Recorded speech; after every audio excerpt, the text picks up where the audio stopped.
out today as well.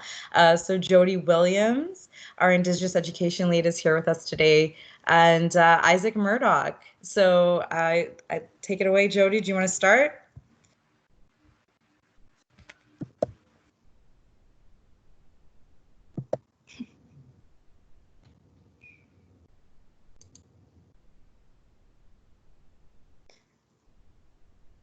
So we're just gonna... Sure. Yeah. It's oh my gosh, it's such a lag time. As soon as you had said that, I did click the mute button, and yeah. So I'm going to share my screen in a very slow process, I suppose. It's just the way it's going. And while I'm getting things loaded, I'm gonna yeah, so my name is Jodie Williams, and I think most of you here are repeat attenders, which is amazing. Thank you for your dedication to continuous learning. And so I work as the Indigenous Education Lead here at the school board, and my job is to help support K-12 Indigenous education. And it's my pleasure to be facilitating this webinar with several people, but our main guest, of course, is Isaac Murdoch. And I'm going to turn it over to Isaac in just a moment, but I will acknowledge as we were planning for this webinar, we were trying to figure out ways to allow for interaction, and we tried out a few different formats, and we've decided one option was we were going to do these virtual breakout rooms, but if you can appreciate how complicated it got very quickly, we abandoned that idea. So we have another idea that we're going to try out today in hopes of allowing for collaboration and idea sharing. And so we'll just go through it as best we can. And so we have some additional helpers today. So we have Paula Nevins, and we have Andrea Eby. I'm not sure, we had Christina Ferrari, but she hasn't come on yet. And of course, Priya. And when we get to that part, we'll fill you in on those details. And I'm going to turn it over right now to Isaac to introduce himself. And we're just going to talk a little bit about, we're focusing today in on his artwork and how you can use that in your classroom practice. And that'll be the focus for today. So Isaac. Hello, everybody. Hopefully you can see me and hear me okay. My name's Isaac Murdoch. I'm from Serpent River First Nation, and I do dabble in art. I do doodles, and it's something that my mother was actually really good at. And so my mother would often do doodles too. And so I started to do these doodles as a way to create awareness for the environment, and as a way to unify people under images and symbols. And I remember as a child seeing a lot of the pictographs, seeing a lot of the rock art that, are thousands of years old. And so I studied with elders and medicine people about Ojibwe pictography. And so I studied pictography quite extensively for quite a long time. And it's a big passion of mine is to study Ojibwe symbolism. And it kind of came out in my art. And so I started to do doodles, and we noticed that right away they started to travel internationally. People started to recognize some of the doodles as symbols for the environment, which is what we wanted. And we've had a great response. So we've had the doodles used in a Martin Scorsese documentary. Kevin Costner's used the doodles in some of his film work. The Black Eyed Peas used the doodles in their video. Joaquin Phoenix and Jane Fonda tweeted out the doodles.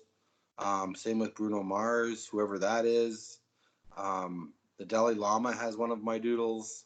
And same with, just different people, David Suzuki. So the art has gone international. Or the doodles have, and they're mainly for the environment. And so people recognize the doodles as, you know what, we have work to do, and as human beings, we have responsibilities to the earth.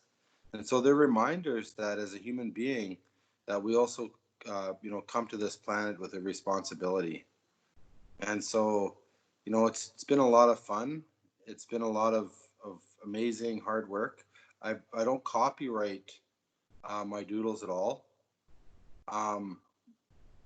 Art is a great way to inspire change and action.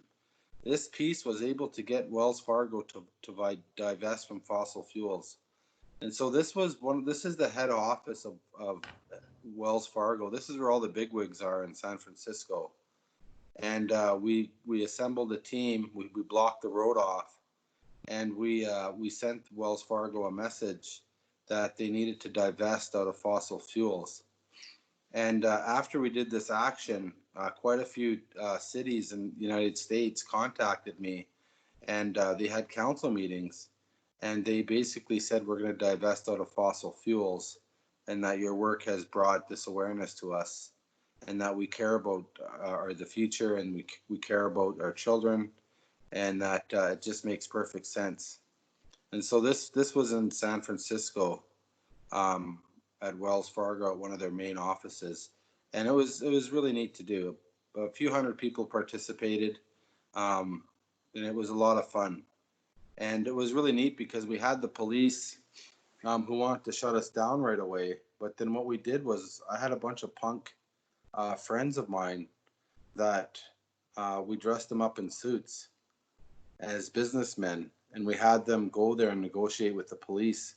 And they were telling the police that it's okay to spread awareness about climate change, and that even though they've got investments, we need these messages too.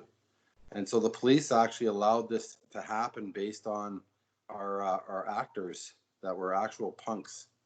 When I mean punks, I mean like they were like punks, like real punks. And so it was a really neat situation. And then finally the police got in on it after a while, and they started to help us paint too. And so this was a really neat thing to do.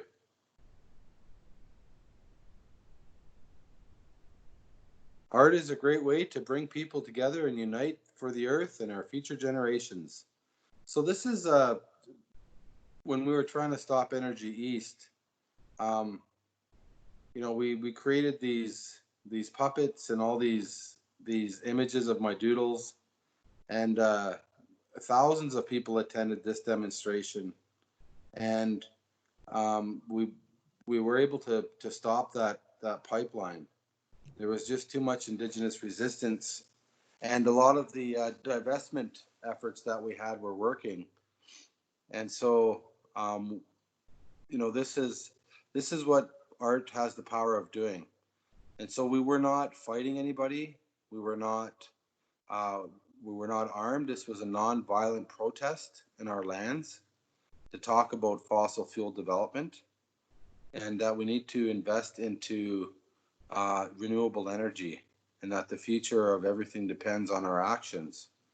And so this was something that was really amazing as well. I wasn't there, but over time, people just started to use my art and for their own actions in their own regions. This is at Standing Rock again, where we made these big yellow banners like this.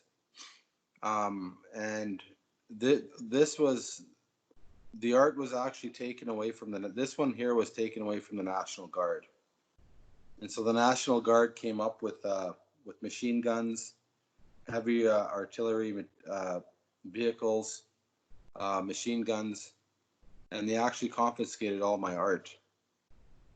And it ended up in the Smithsonian Institute of American History. And so they saw value in my art. They just didn't want it there at that particular time.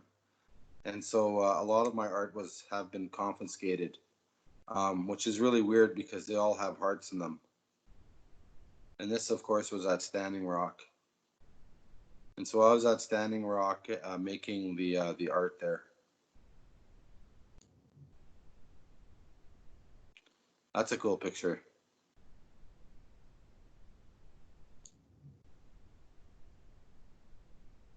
And you'll notice that everybody's wearing masks. Here's some more art that people are using.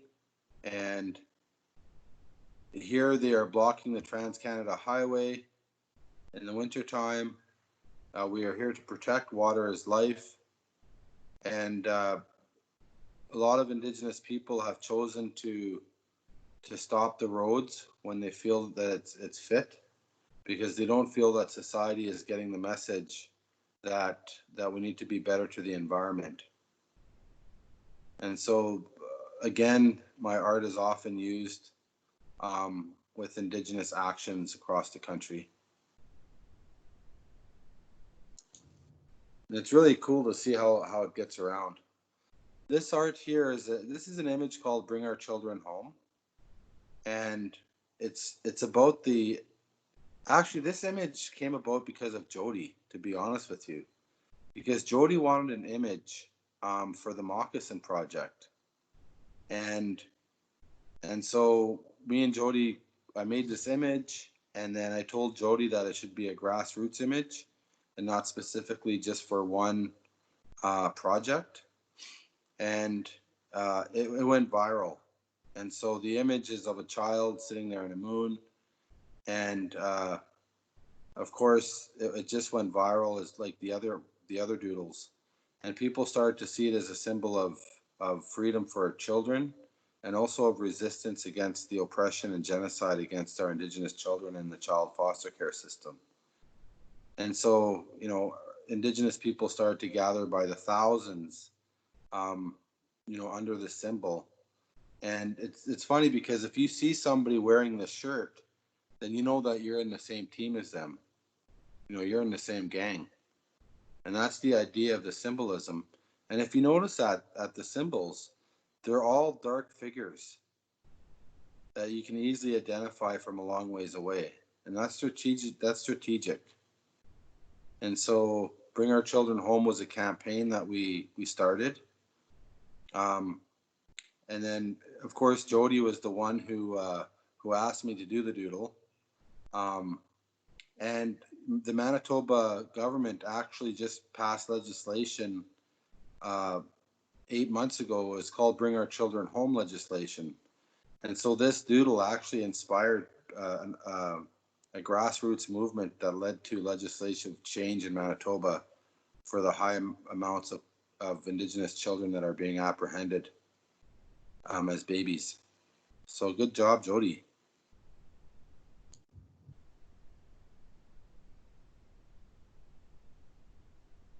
And so this here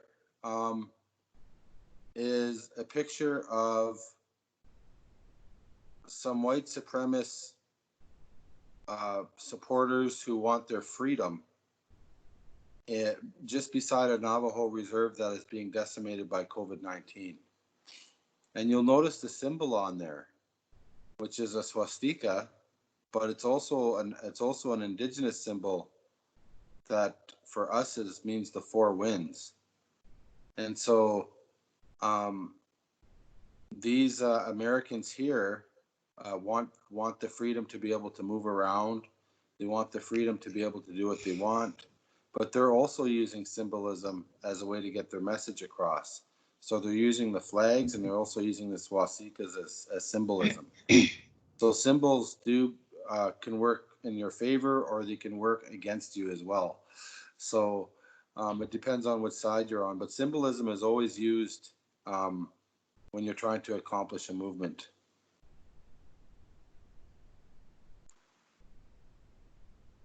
This was interesting. Again, they're using my art and they're projecting it. I've had my art projected all over the world. I've had it projected on the White House, which was very sneaky and hard to do. They projected it on the governor of California's house, which was kind of rude. I didn't know about it, but they projected all my images on his house. And, so people are projecting my art as well, globally. They projected it on the Queen's Castle. So it's just neat how people are using my art. And the thing is, I'm not even an artist. like my art is so simple. It's just doodles, but at the same time, people are using them. They're making banners, and it's something that we thought was really important to do, was to get the images up high, because we noticed that with militarized police, that they all came with flags that were held up high. And so I thought that we would hold up these banners of these doodles up high, and so just to give us a bigger appearance, and to show that we're here, we're water protectors, we're here to protect and to try to save the earth, and we're not here to damage or to hurt anything. And when you have a banner in your hand, it becomes a lot more powerful than when you have a gun in your hand. And so we use art as a way to try to make change. It's really neat seeing these pictures. This is another doodle I did with the Tiny House Warriors, which are a group of Indigenous women that are actively building tiny homes on trailers on the path of the pipeline. And right now, the police have taken down their barricades. They have moved in. They're on high surveillance right now. These women have had their arms busted. They've had their faces busted by the police. They've had people, pipeline workers, go into their camp and take their truck and smash their truck up. Spray paint death threats on the tiny houses. These women here are trying to protect the lands for future generations. They do not want there to be a mass death because of climate change. And they keep saying it over and over, we need to protect the lands and waters. We need something different. And so they asked me to do a doodle for them. And I did this doodle of this person holding this spear in a house. And it just became their logo. And they've been using it ever since. And so they've become internationally recognized as well for their work for the environment. And so they also get a lot of opposition from the pro-pipeline community. That's a good picture. Again, you have more people with Bring Our Children Home. And these are all child advocates. These are people that believe in protecting the children from the mass apprehension rates that are happening. And so again, it's just symbolism that seems to unite people. And there's thousands of people that have these images tattooed on their bodies. I remember one time I was in Los Angeles and I seen this two-spirited person that had my tattoos tattooed on their body. And they didn't know me and I didn't know them. And they didn't know that I was the artist. And so my art is a lot more popular than I am. So it was really neat. But as soon as I seen them, I stopped the person and I was like, hey, that's really cool. You have those. And they were like, yeah, these mean a lot to me. And told me the story about them. And but he had no clue that I was the artist. So it was really fast. It's nice to see that the doodles all over the world. And so the doodles can have meaning. And so that's my little presentation with pictures. I have a lot of pictures from all over the world. I've had people do exhibits in Paris. I've had children in Tibet, recreate my art. It's been all over northern Mongolia, Spain, Australia, Africa, all over the Americas. And so a lot of young people use my art. A lot of educators use my art as well. And so you'll find teachers are using it all over the world. And so I get messages and pictures all the time, really cool pictures of people just recreating the doodles. So a lot of art classes, they'll say, let's study Isaac Murdoch's art and let's recreate some. And so it's really nice to see that all of that meant something, you know. And it just goes to show that, you know, I'm not that talented. You know, so I can't even do a face. So, I mean, it just goes to show that, you know, when you believe in something and if you have a message to go with it, it can go a long ways. And I like this picture too. I like the cartoons in it.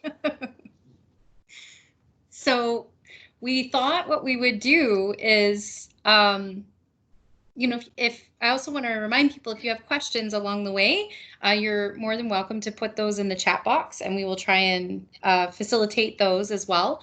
But what we're going to try and do, I sent out, I'm just going to switch over my screen here. I sent out some links to some documents that we are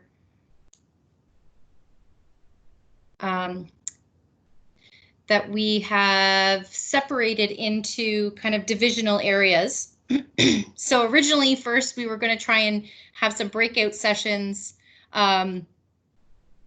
into other actual virtual spaces, but we've decided we're going to try it this way instead. So I'm just going to pop these into the chat box. So if you want, you can access the links, or you can just watch along. So I'm going to be screen sharing as we move along here. And I have a very slow delay. Okay, here we go. Hopefully this works in the chat box. And so we're going to just kind of move through this, starting with primary and go through the different divisions. And what we would like to invite you to do, and these will be facilitated by the different people that you see here. And what we're going to invite you to do is using the chat box, if you have some things that you would like to share or some ideas, maybe you've used some of these images before in your classroom. We want you to start to think about and generate some ideas and share together, so that at the end, there will be these documents that will be populated, and then you'll have access to those moving forward. And as we go along, I would also invite Isaac to share any of his thoughts or comments along the way as well.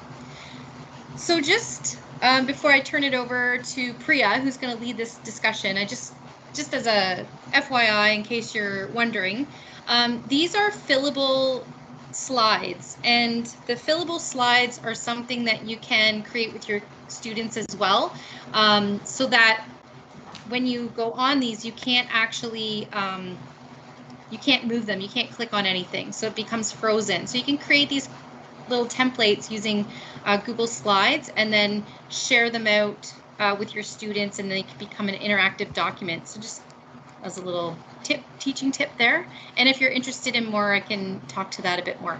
But I'm going to turn this over to Priya now, and she's going to facilitate this discussion. And I'll just move through the slide deck as she goes along. Hello, everyone. So we're going to look at the primary grades. I'm not a primary teacher, but I'm really happy to facilitate the discussion today. And also, if you have anything to add. So we're going to start first with the art curriculum expectations for dance, drama, and visual art under the primary grades. So if you want to take a quick look at that in terms of dance and drama and visual arts. And then what we're going to do moving on is looking at the various artwork that Isaac has created. And this activity was asked for us to pick. So when we were thinking of the initial overall creating breakout rooms, we were hoping that this would have been more interactive. So you could pick one of the artwork and then place it in the session so that we can talk about the curriculum connections and the inquiry prompts and the activity that can be associated with that. So for this activity, I decided to pick the water is life image. So I'll give you about let's give about 10 seconds to look at that image.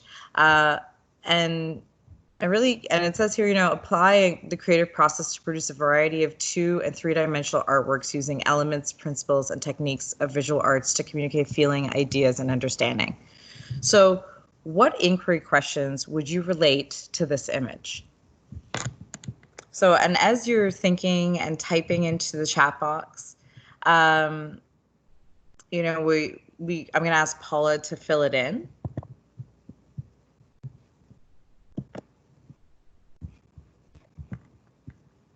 And then what activity would you use to engage a class?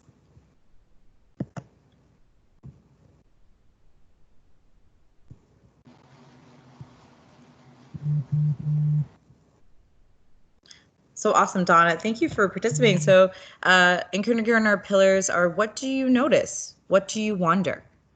So with an image like that, it does prompt those ideas very much so.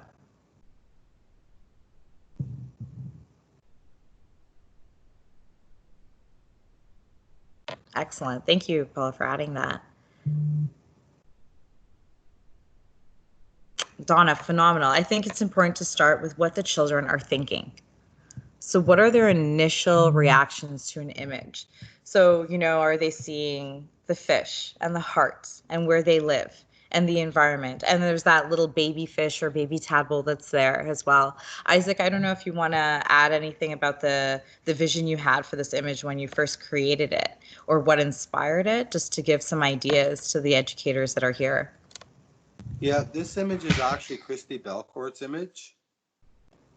And so she was trying to create an image because of you remember when they were putting the nets in the water to stop the fish from spawning in BC? Yeah.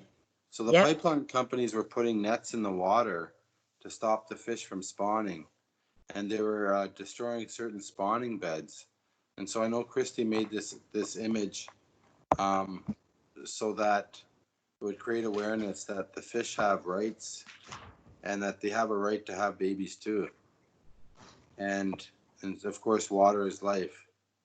And so that's why she created this image. And I just totally love it. A lot of people get our art mixed up.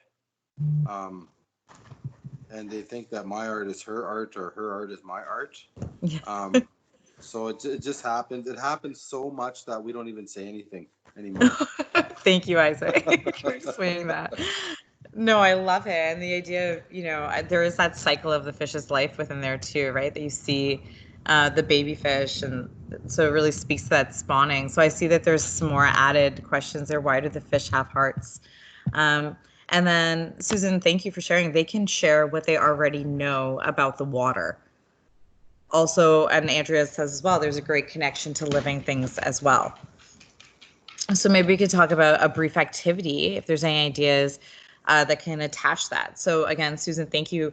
In grade 2, it would go with the water cycle and the animal science unit. Fantastic. So is there any activities that maybe that could be linked into the primary classroom?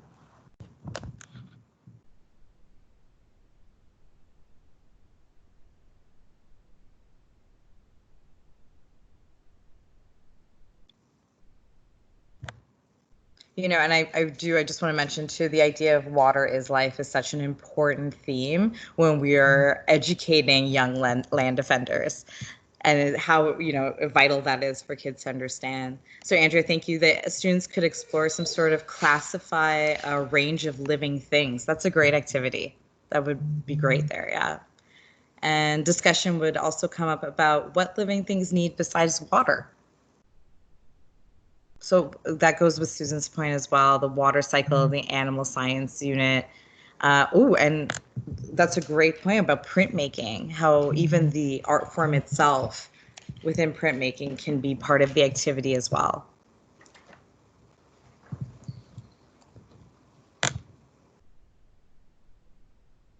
And that really draws back to our curriculum as well. And, you know, the idea too that we're asking our kids to apply and critically analyze the process to communicate feelings and ideas and understanding in response to a variety of artwork and experiences.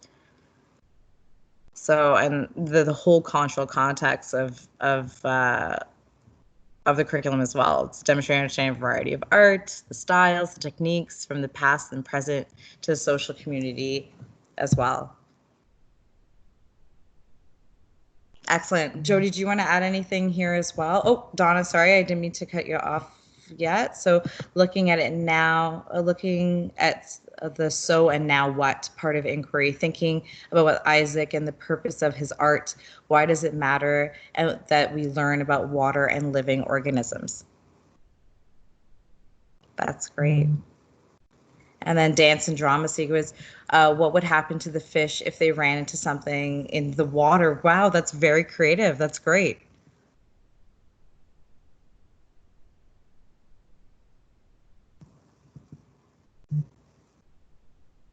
That's really good feedback. That's really Yeah.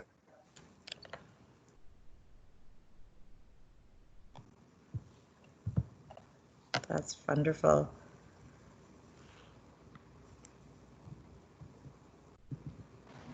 Excellent. So Jodie, Isaac, anything else you want to add to this, the primary slides as well? I noticed Jacqueline had a comment. You could tie it into World Oceans Day and have the students learn about water pollution. I can't, oh, here we go. Then revisit the image and ask why. Oh, my chat box is moving. Yeah. And ask why this image is so important. So yeah, I love how making ties into, and then Christina, Water Week, exploring the waters around your community. So looking for ways to make it really relevant to them. And yeah, and I'm always thinking about too. I also looking think at it connects to the curriculums. water inside our bodies. Yes. That's a great Tell point. And so our bodies are 70% water. And so, you know, when we're talking about water as life, we're not just talking about the fish, we're really talking about ourselves, which I think is really, really important to note too. So Isaac, you always talk about that story or that cycle. So maybe share that little cycle about how your pee becomes my water. Okay, so, you know, I always think about things all the time, and when I drink a glass of water, it goes into my body and it becomes a part of my whole being. It becomes a part of my essence. And so there's water in my brain, there's water in my eyeballs. My eyeballs are actually 90% water. So I'm looking at the world through two lenses of water. Our mouth, how we talk, functions on water. Our heart is a water pump, and most of our body is made up of water. It's in our skin, it's in every organ, it's in our bones.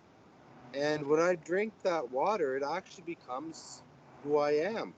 And when I pee that water out, it goes back into the watershed, and somebody else drinks it, or some other animal drinks it, and it becomes who they are. It becomes the essence of who they are. And so in some weird way, we're all connected in this weird phenomenon of water. And so, you know, like, I'm me right now, but in my lifetime, I will transform into a family of fish, or into a thundercloud, or a tree. And that the water keeps traveling and it keeps migrating and touching everybody's life, giving life to everything. And water is billions of years old, and it holds memory. And so water is really fascinating, and it's also the least understood elements that we have. Science is only catching up to the traditional knowledge that we have about water and why it's so important. Water has a spirit, and so our spirits are all connected. There's nothing on the planet that is not connected. We're all connected by water.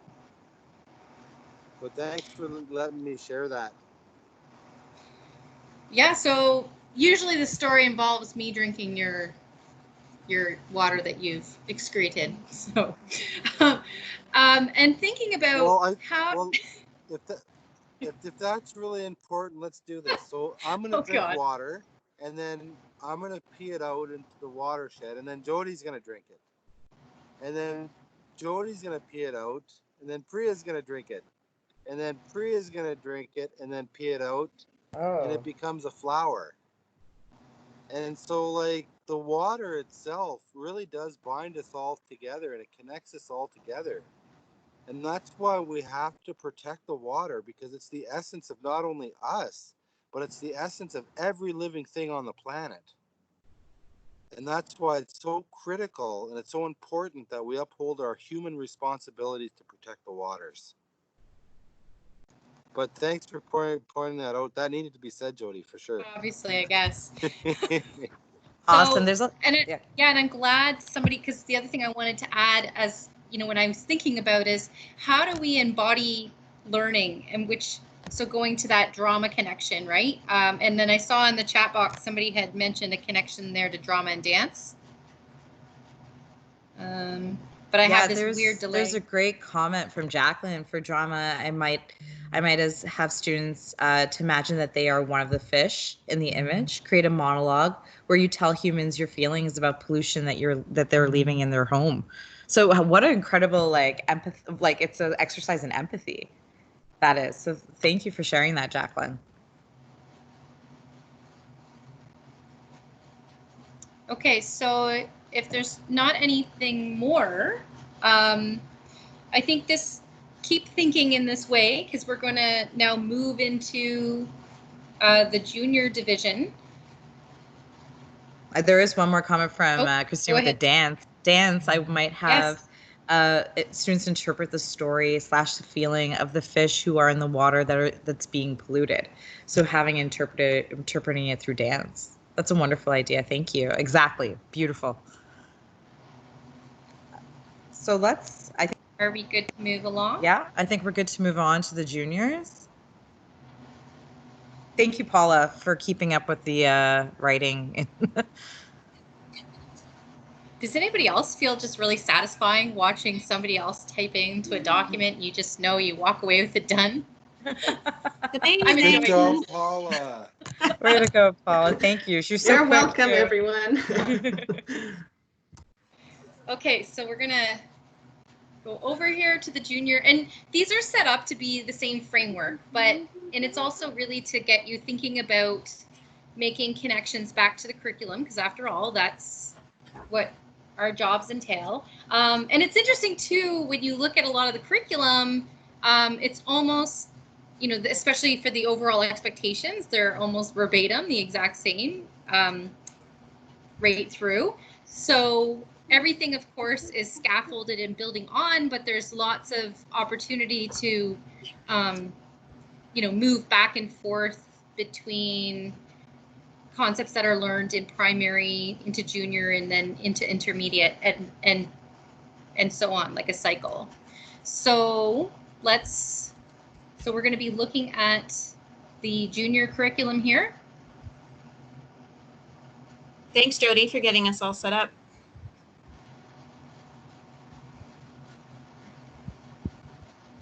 Who is doing this one again? Is it Andrea? It's Andrea, and Christina is moderating and typing. Okay, great. I forgot to ask you guys to introduce yourselves. I'm so sorry about that. I just realized, I'm like, who is Andrea? What is going on? Yeah, Andrea, introduce yourself. Okay, I have my fan on in the background, so if it's too much, just let me know. I'm just kind of dying up here slowly. But so my name is Andrea Eby. I am a teacher at St. Bonaventure School, and it's funny that Nicole just commented on the grade 4 curriculum when we're finishing off with primary, because I'm looking at it through that lens. I am teaching a 6-7 split this year, which officially means that I've taught every division, including FDK.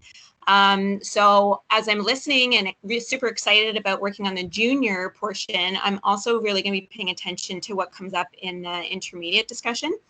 And even though I'm at the higher end of junior, there's lots of commonalities and lots of super exciting things that came up in that chat with primary that could definitely apply into the junior division, especially with some of those harder strands, the drama and the music piece, even the dance. So I'm super grateful to all the educators that are contributing to this today, because it's not just it's not just the conversation, it's helping all of us to kind of process and start weeding things out. But the real value to me as an educator right now is being able to just enrich in my own portfolio of ideas.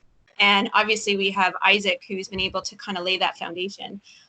So a big thank you to Priya and Jodie for inviting me back. I do lots of inquiry work in my classroom, lots of work with Indigenous studies. I've worked with Isaac in my class quite a few times and have collaborated with him. I'm also an educational advisor for the Gord Downie and Tony Wenjack Fund. So my heart is with Indigenous education. This is right up my alley, this kind of planning and thinking and just listening. So thank you for having me and for allowing me to take up some of this time and space this afternoon.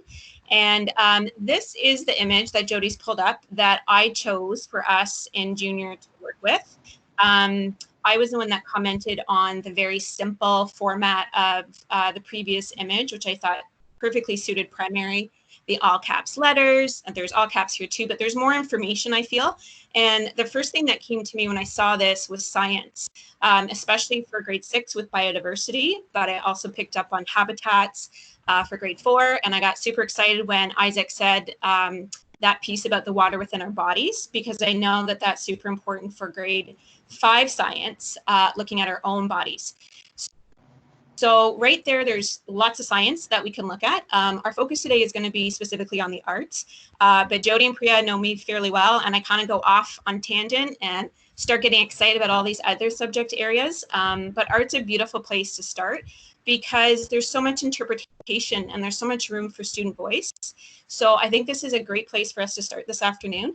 And one of the other things that came to me when I saw this frog was there's a great EQAO package for grade 6s that is all about frogs, and it's all about it's called frog watching, and it's all about what's happening to the frogs and how their skin is super sensitive, and because they're amphibians, how they're being affected by the environment, primarily pollution.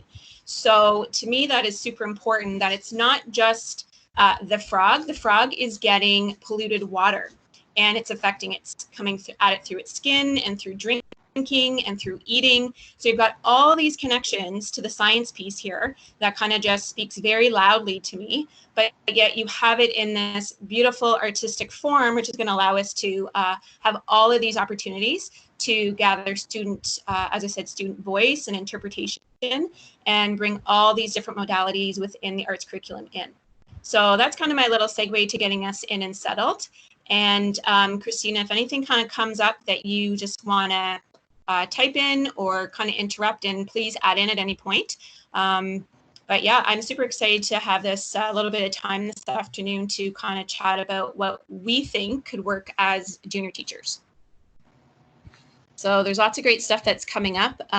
Early societies using their environment and land in daily use. And actually, thank you, Emery, because that actually came up when I was looking at the curriculum earlier, is that past, present, and cultural context. And again, we're so fortunate this afternoon to have Isaac with us, but not everybody's going to have that. So how do we bring more than just Isaac's work into our classrooms? And so I think really bringing that cultural context is going to be super important. So thanks, Emery, for bringing that piece up. How did early societies use their environment and land in their daily lives? And of course, that's going to lead us into more current topics about how are we using it now. So there's going to be some great opportunities for some comparing and contrasting, developing that advocacy, self-advocacy as a global citizen. So when we're looking at Catholic graduate expectations, we're looking at biodiversity, there's always that element within the science curriculum about human impact. So there's some really great opportunities just by looking at that cultural context in junior.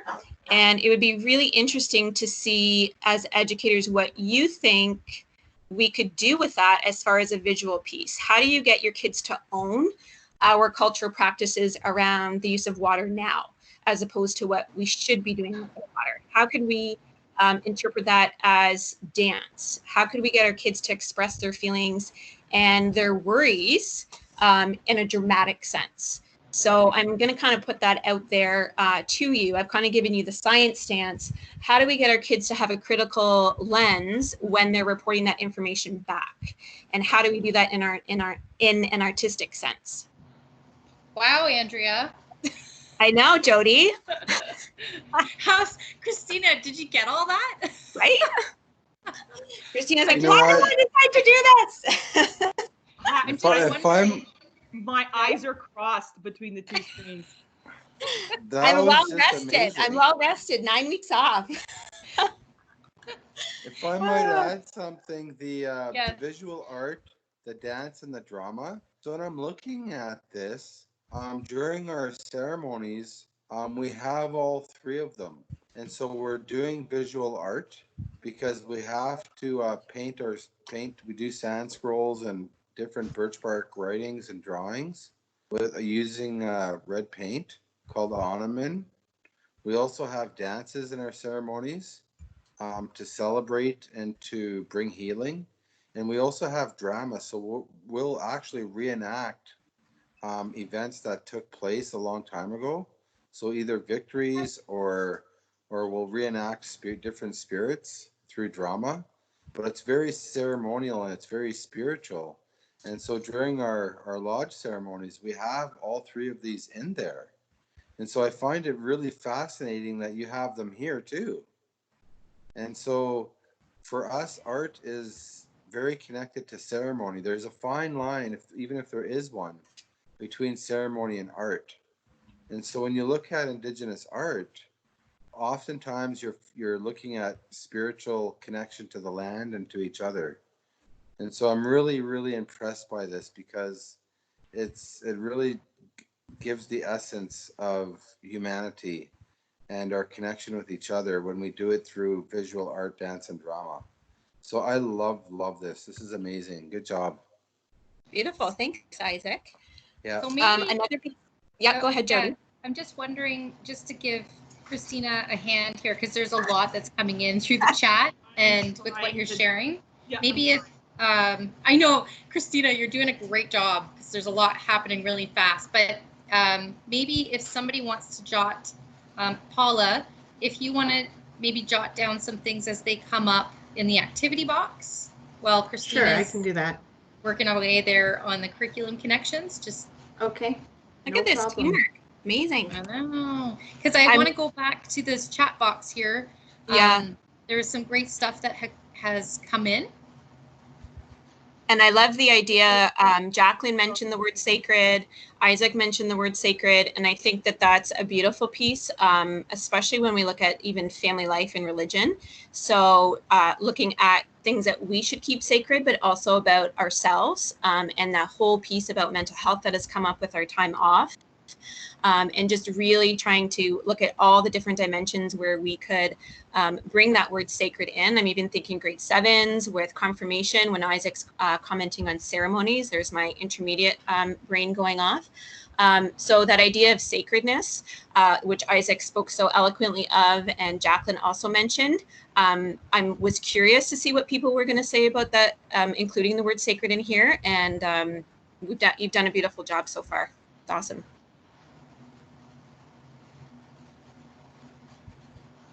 So I also see here in the chat box in grade 4 connections to habitats in science.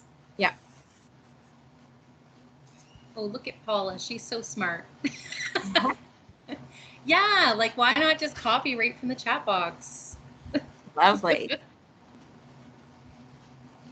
I'm also curious to see what people think about math. I mean, I know, again, this is a very art-based, but the first thing that jumped out to me with visual arts was 2D and 3D.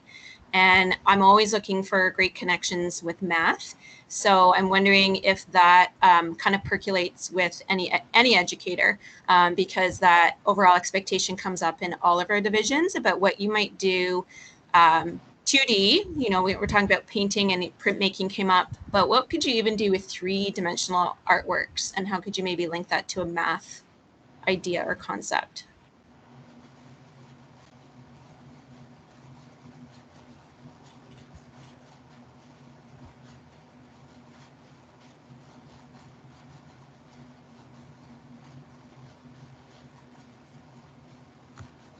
right? We've had somebody even work with the word sacred in the last couple of weeks. It's beautiful. I think that math is prevalent in everything that we do. It's certainly prevalent in our ceremonies.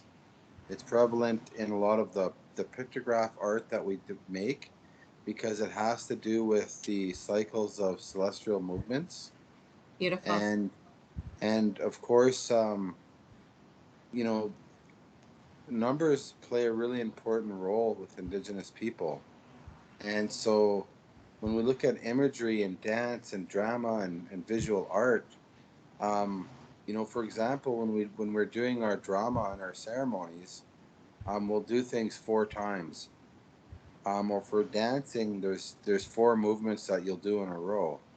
Or if you're doing visual art, there's often, you know, 6 tally marks, or there's spirals that have deep mathematics involved. A lot of these pictures that we see, there is mathematics coded inside of these images. But again, it's traditional knowledge that's, you know, it's sometimes it takes a long time to explain them. But that's a really good question. There is math, believe it or not, in these symbols, but you can also include it into your visual art, dance, and drama as well. Beautiful. Without question, like math is a big part of this. We just don't see it as math. Yes. But it's just called something else. But it is mathematics. Yeah. And there's a lot of science in it as well. And so, you know, I encourage, you know, people to incorporate mathematics into the dance moves, reciting things a certain amount of times during drama. For visual art, repetition is very important in Indigenous art. And we use our body as instruments of measurement. And so there's a lot of math in Indigenous art, dance, and drama. We just don't know that we're doing it, but it's there, and it's there a lot. And so there's certain, and it's built right into our natural laws. These numbers and these repetition of things are built right into the laws. And so, you know, I just love that. I love the idea of putting math into this and tying it into everything. I think it's really beautiful. Well, and if you think about the essence of mathematics, it's an ability to look at patterns and make predictions ultimately. And if you think about Indigenous knowledge systems, that's entirely what it's about. It's about having a profound, innate understanding of the grand cycle, which is all of creation, and all of those intricacies and how they're all interwoven and interconnected, and that's essentially what mathematics is. We just complicate the crap out of it and turn everyone off on it. But if we really, oh, sorry, Jodie. Yeah, go ahead. No, I'm just kind of going through the chat because I'm trying to keep up. So Nicole's got a really good one for measurement in math, just teaching the students about the capacity, get them to estimate how much water they use. Oh yeah. My chat's going nuts here. Estimate. Yeah, how much water I commented on that too. To do certain tasks, daily tasks, and how much to reflect on how much water we use and waste, which is going to be cool math. Ratios and size relationships. Yes. Yeah. Right. I did want to point out something too, is that we don't view numbers as numbers, or we don't view colors as colors. We view them as powers. And we view them as very spiritual entities that have their own power. And so that's why numerology and symbolism is so important for a lot of Indigenous societies, is because it's our worldview, is that these repetitions and these symbols, and really numbers are just symbols. I see like a number 4 as a sacred symbol, or a 7, or a 6. And so in the language also too, that a lot of times the numbers describe the sacredness of why it's there. And so some tribes are actually named after numbers. You know, like the Nihuak, you know, they're named after number 4 to represent the 4 powers in the universe that they go to when they need help. And so numerology is very deep, and we don't view them as just simple numbers, but they're symbols of powers, and there's whole universes just in those numbers. And so, you know, measurements, numbers, it's all symbology to the greater life force that we're all connected to.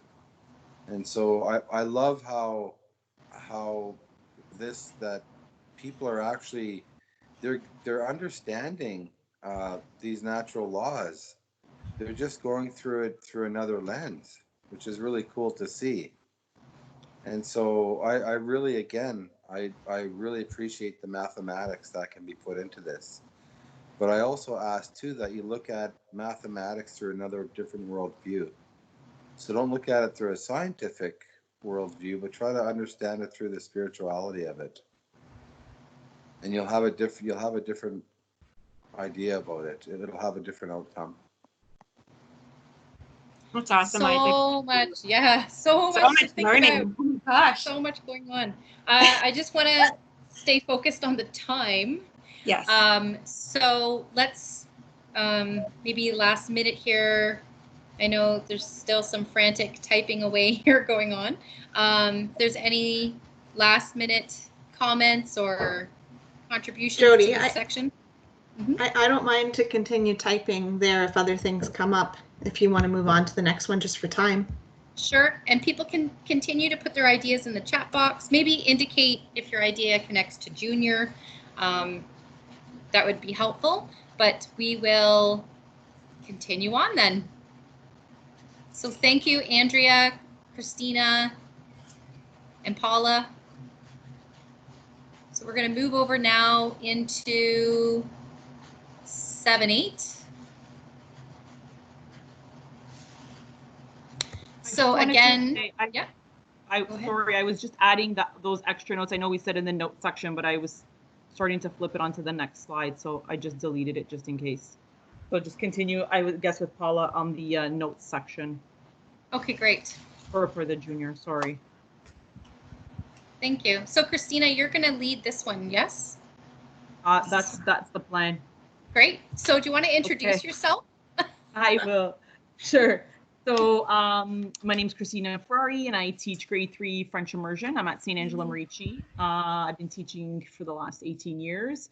And the last, I'd say 3 to 4 years, I really started to delve into and embed as much of the Indigenous knowledge and culture that I've always been really interested in, and went to go do my specialist, my AAQs and all that, and ABQs in Indigenous studies. And I've been really fortunate enough to have Jodie on our team at the board, and it's just amazing to work with a mentor like that, and Andrea, and all these amazing mentors that are out there. And I've been able to, along with colleagues, I know Jacqueline's online as well at our school, to kind of share our perspective and our knowledge that we've gained through all these amazing opportunities to be part of with our staff, because we just feel that, you know, people are a little bit uneasy about teaching certain things because of their lack of knowledge,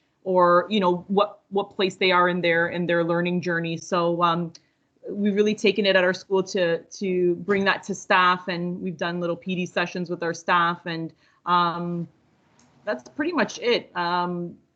This year I was able to work with Jacqueline, and we went into one of the grade 8 classrooms to kind of do some inquiry-based learning there, and it proved really successful. And we were waiting to have Isaac at our school, but then March break and COVID happened, so we kind of were at a standstill. But I know we've got a lot of things lined up. We've done some virtual social justice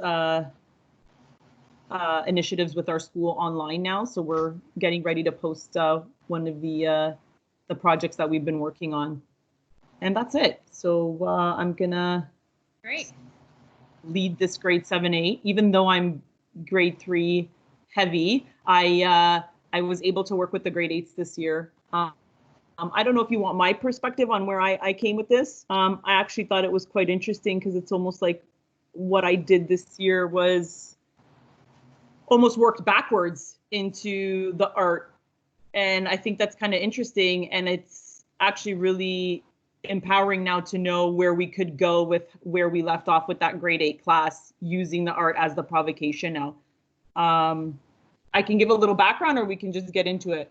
I think we got to get into it because it's already 4:10 and we got one more to go after this. So just to spark with the grade 8s, they did their inquiry based through their current events, and that's when we brought in the they wanted to delve into the issue with the wet sweating in the pipeline. And so our activities led into the whole idea of water being sacred and that it's the responsibility of all of us.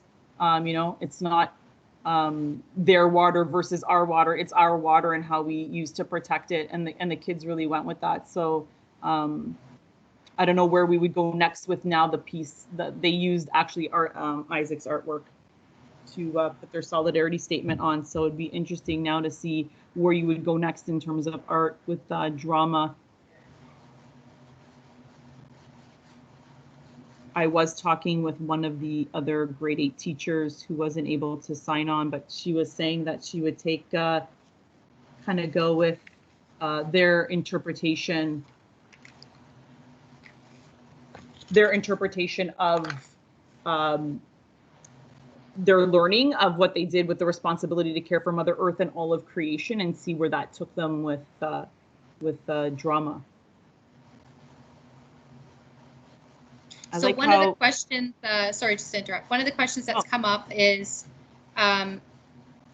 there's 2 questions that's come up, and I do want Isaac to answer them. So one of them is in regards to, well, we'll talk about this in regards to appropriation, but the other one is incorporating Indigenous art and experience with the experiences of immigrant students.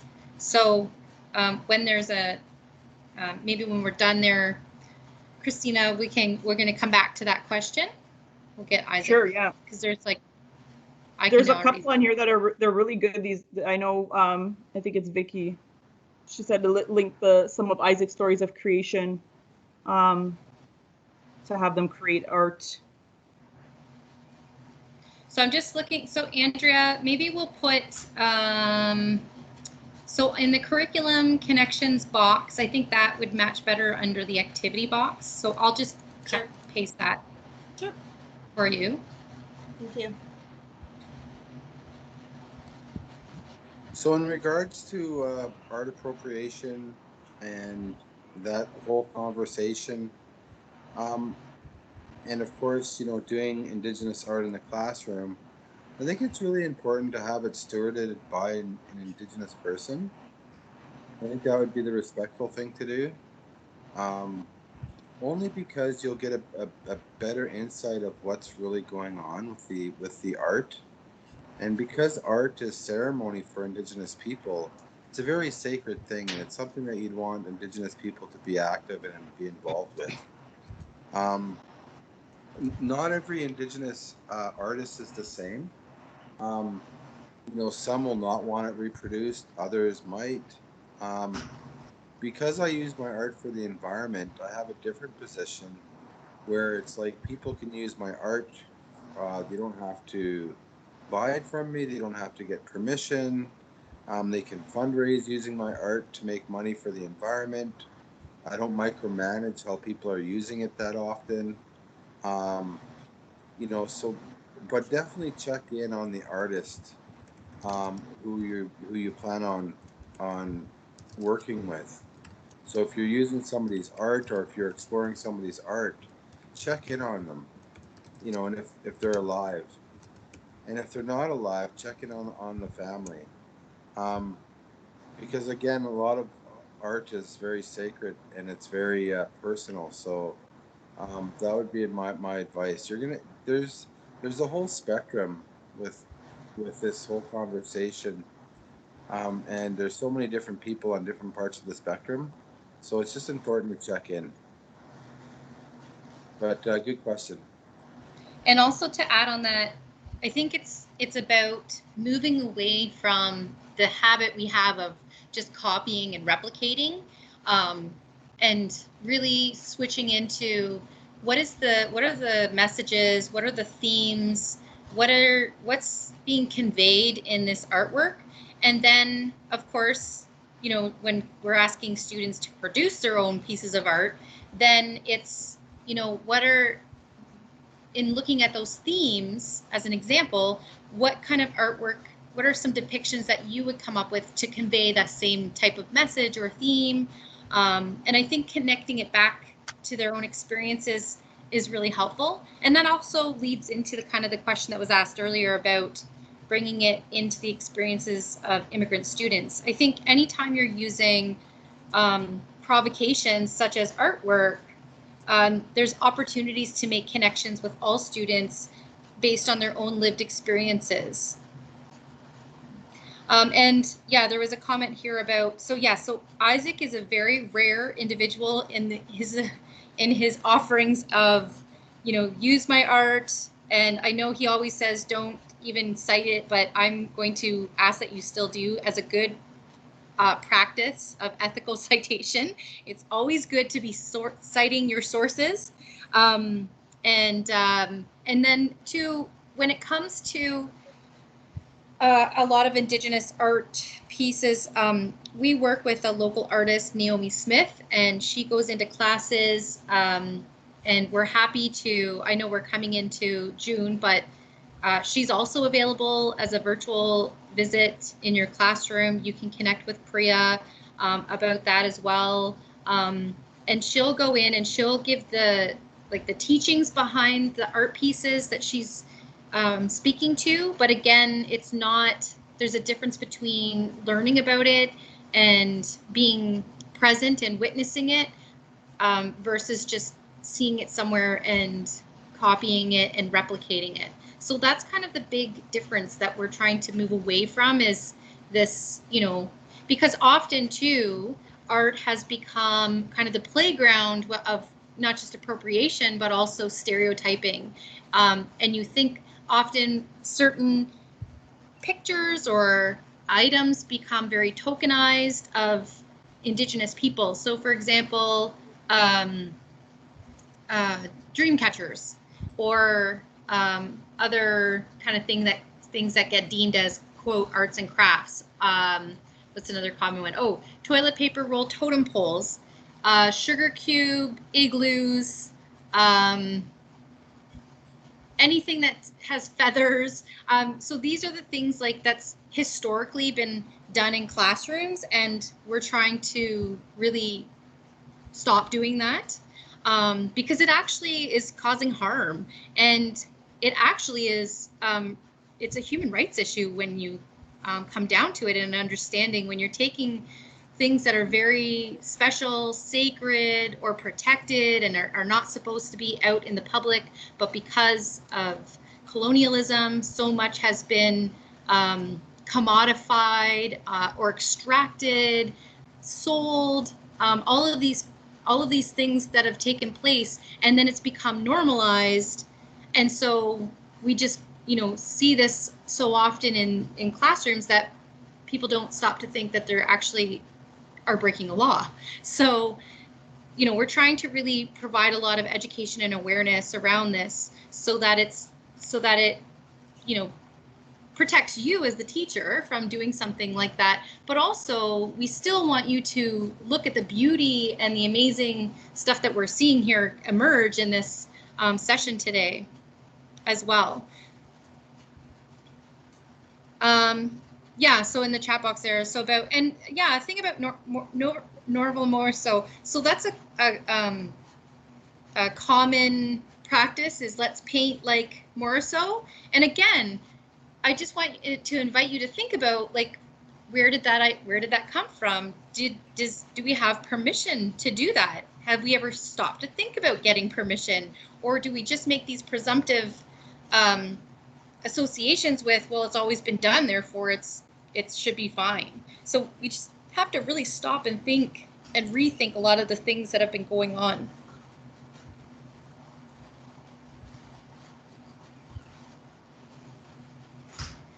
Isaac, there's a question for you in the chat box. Do you refer to your art as Canadian or Indigenous? Do you want to maybe speak to that a little bit? Yeah, that's a great question, by the way. Thank you for bringing that up. That's a really good question. I am definitely not Canadian. I am Anishinaabe, and so that's how I identify myself. Canada has been trying now for 140 years to force their nationhood on our tribe, and we stand firm that we're Anishinaabe and that we're not Canadian, and that it's okay to be who we are. Do I consider it Indigenous art? I mean, I'm an Indigenous person, but I'm not necessarily sure that it's an Indigenous art. I mean, it's a little bit different than you know, it's not woodland style. It's a little bit different, and so I wouldn't know what you call it. I'm kind of lost. A lot of people ask me, you know, that question, and I just call them doodles. They're just doodles. That's all they are. That's awesome. There you go. I think that's a really, it invites though a bigger conversation into, again, this pan-Indigenous approach to things, in that let's look at the artist. Like, let's look at Isaac, for example. Who is Isaac? You know, what is his story? How did this art emerge? How is this making changes in the world? How can we be inspired by it? I think if we go down that road in terms of learning about artists, another big one is Christy Belcourt. Christy Belcourt is known for her particular style of art, which is dot art, as it has become to know, is what it's known as. But people have, because she also is Métis, there's been this misassociation with, now it's being called Métis art or Métis dot art. So it's important that I think we just distinctly give, you know, recognition to the artists and their style, as opposed to then taking it and superimposing it onto all Métis. And I talked to Christy about this, is that the Métis artworks have their own very beautiful floral design work that's just really amazing to get to know as well. But again, all of these pieces, you know, are things to consider. So I'm looking at time, 4:20. We have one last section to get through. And so again, we'll just keep the same format. If there's other things that emerge in the chat box, the ladies here will keep typing away ferociously. And we're gonna move over to the last component, which is, we've put it all together in secondary.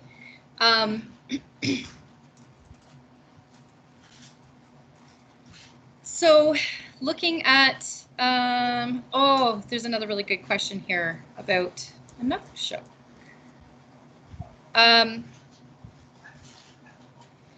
Just an FYI about that. Yeah, so we talk about them as Inuit symbols and not Canadian. That is right. So the Inuit is again, same idea with what Isaac was sharing. Be very careful again with Inuksuks as well. Like a lot of people, and we see this all over in, like, at St. Dunstan where I work out of, there's a huge mural painted on the wall with the famous Inukshuk with the two legs separated and the arms going out. That actually is the symbol for death or suicide. And so again, because we're not consulting with the people who actually this comes from, and if we're just using Google or other, you know, secondary sources that are not necessarily, you know, vetted, just be very, very careful about that.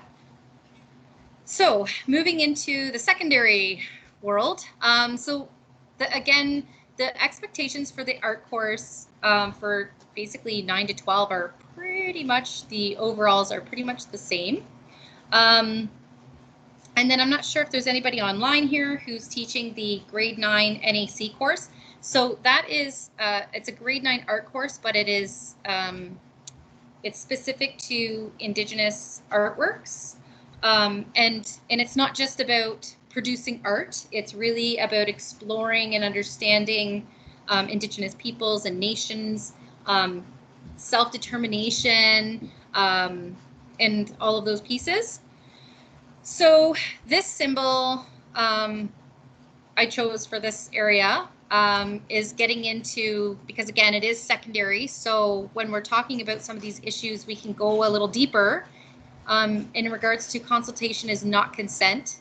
So I'm going to ask Isaac to speak a little bit about this image, and maybe if those who are secondary, if you want to use the chat box, and then we can record that in there during this session. Or during this. All right, cool. Section. So right now the government, you know, we see 4 levels of government. There's the Crown, there's the federal government, the provincial government, and then there's the municipalities.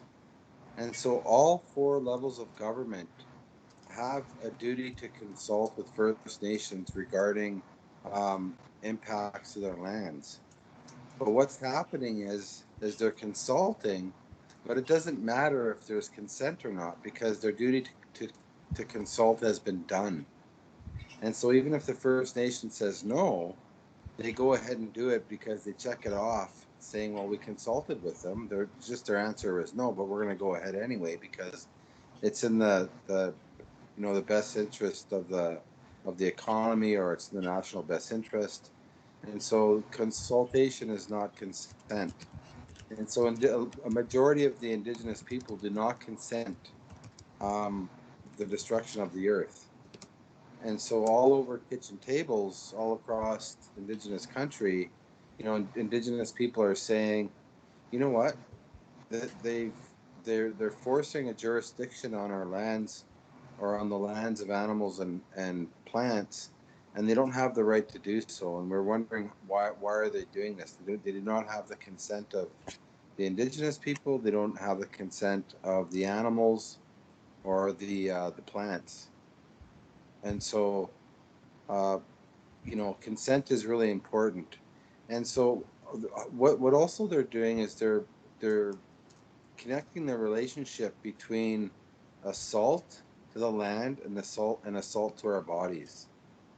And so, you know, as somebody who has been assaulted, you know, within the Indian Act apprehension system, I can tell you that there's a relationship between the violence on the land and the violence against our bodies. And so this is a really deep topic for Indigenous people, is consent. And so, you know, for many of us, we were taken away by Indian agents. We weren't allowed to live with our parents. A lot of us were abused and such in these places. And there was no consent for any of that. And we're finding that the same terminology is being used when resource extraction happens on the land. And so they're one and the same. The violence against Indigenous people is the same as the violence that's happening on the lands. And so they do not have our consent to do that. And so consultation is not consent. But that's a deep one. That's a good one.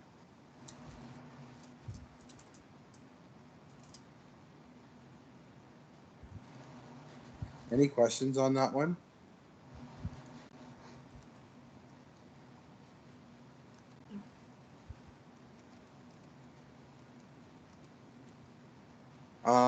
It's important to note that Indigenous people have the highest suicide rates in the world, and so the abuse of the lands and our bodies have taken a serious emotional and mental toll on our people, and as well as the reserve systems.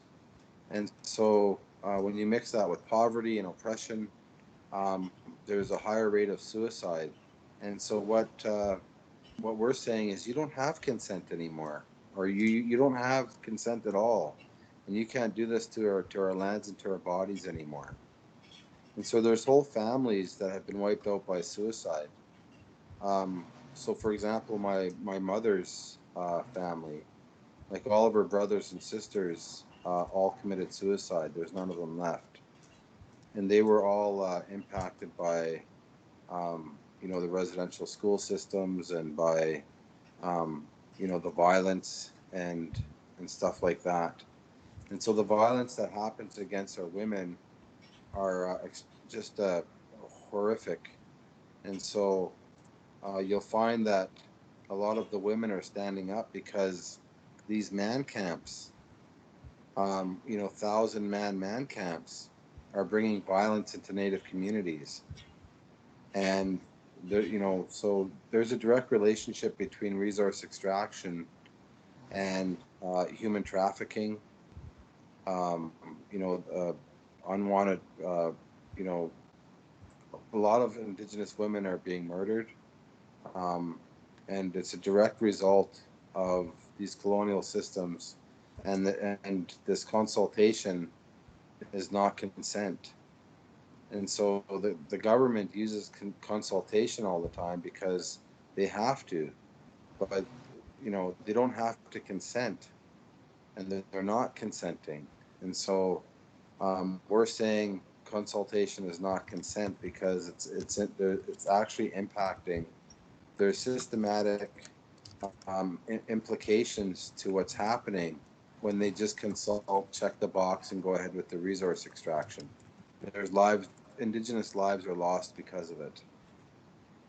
Children are apprehended because of it. And so there's a lot of people that are saying, no, you can't do this. And that's why you're seeing all the blockades. That's why you're seeing all the roads shut down. That's why you're seeing the train shut down. That's why you're seeing, all of this resistance, is because people right now are going through an active genocide. And the Canadian government is trying to figure out how to maneuver through this. And so with the Missing and Murdered Indigenous Women report, they said that the active genocide that's happening right now is directly tied to the white supremacy that's built right into the government systems, and it's also directly tied to resource extraction and Native people not having their lands. And of course, the massive child apprehension rate. So no consent is a huge issue, and it's complex. And again, I would ask that you get somebody to help steward you through this conversation, because it can get pretty deep and it can get pretty ugly. But it's one that we need to talk about. We want to change things. So thank you. Thank you, Isaac. I'm trying to copy and paste out of the chat box, but because of my lag on my computer, somebody else wants to do it. Yeah. Just from what Isaac just spoke about, I think it's also important to, as educators, to stay, to remind ourselves to be trauma informed and culturally safe too when approaching topics of consent. It's often an issue that can bring up a lot of internal feelings for our students as well, especially if they're coming from transgenerational trauma within their own home lives. So just as Isaac, as you bring up those points, that hits home to a lot of narratives that we see in our classroom. Thank you for bringing that up, Priya. And also in coming from secondary, anytime we've explored these concepts, I've always followed up with some form of action activity where they felt that they could do something so that they were having a positive impact for change. So moving it into, understanding the issues or understanding what's happening, but also how to get them involved. And teenagers are so ripe for, they're just ready to rebel. Like that's their stage of life. And so it's using up their good energy and directing it for a really good cause. That's how we started that I don't know if you were here for the Lessons from the Earth, but that's where that whole mural project came from, was kids in response to hearing about the issues and doing something about it. And oh, I wanted to throw up, we're at 4:30 already. We never have enough time for these things, but I wanted to put up the pictures. I don't know if Erica, you're on here, but she had shared some really beautiful pictures of their interpretation and depiction based on the Fisher story, which is another great example of art in action. I don't know, Erica, if you're on there here or not. I just want to say Kathy's comment, yes, not to teach about trauma in a traumatizing way. So important to remember. Yes, and if there's, and wherever possible, to make connections into legal rights. So again, oftentimes people are thinking about it from, you know, when we were talking about appropriation, for example, like moving this into legal rights and understanding that, you know, these are human rights that are completely being trampled on every single day. The fact that we have the Indian Act is a major human rights infraction. That's not even like the right word for it. It's way more than that, but you know what I mean? Anyway, so we will keep putting in here the comments that are coming in from the chat box, and we will continue to fill up the slide here. But I'm just looking at the time, and if there's any other comments, or if you want to put them in the chat, but I will ask Isaac if you want to give some closing words. Well, I definitely want to thank everybody for your time and for your energy. This is an amazing resource. It looks so fun, and make these things fun, you know, but at the same time, especially when you're dealing with some of these more serious issues, you know, make sure that you're doing it in a safe way. You know, just yesterday, I seen a Black teacher screaming to teachers across America to teach the students on how not to kill Black people. And so teachers have such a huge responsibility, and so do parents. And so, of course, you know, we do this by teaching good morals and good ethics, and by talking about some of the oppression, but also the biggest thing is building relationships. So the more relationships that you can build with Indigenous people, you know, the less oppression, the less genocide we're going to see in the future. Because this is when people actually get to see each other, they get to know each other, they get to hear each other's stories, and that's where real magic happens. And so I believe that it's through, you know, these connections and building these bridges that we have the opportunity to build each other up and do that good work with each other so that we can help the environment and help each other. And that's the main thing of this resource. I also want to point out that this is not just my art. This is Christy Belcourt's art too.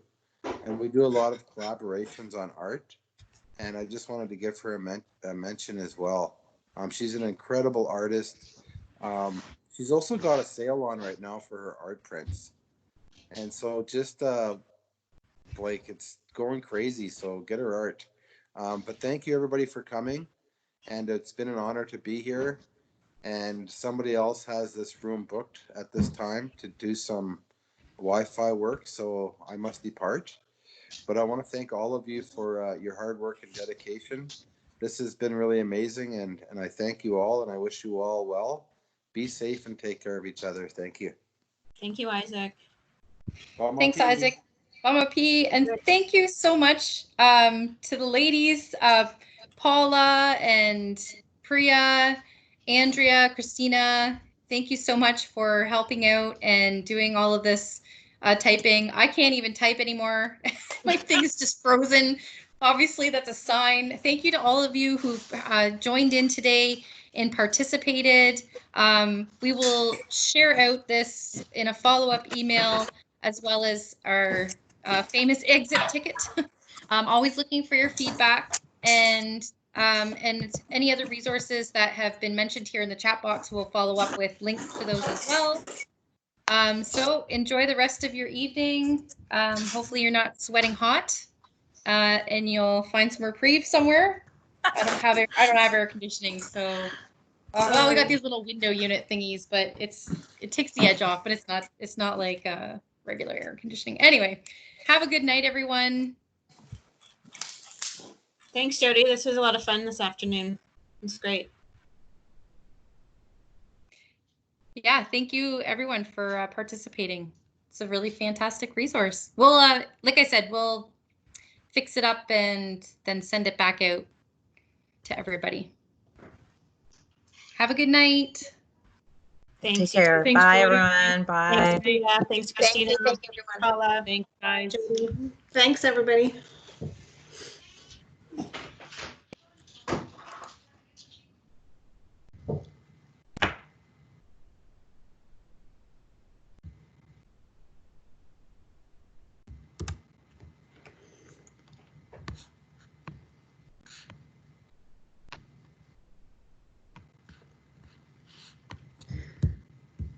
Jodie, did you want us to stay on the line at all?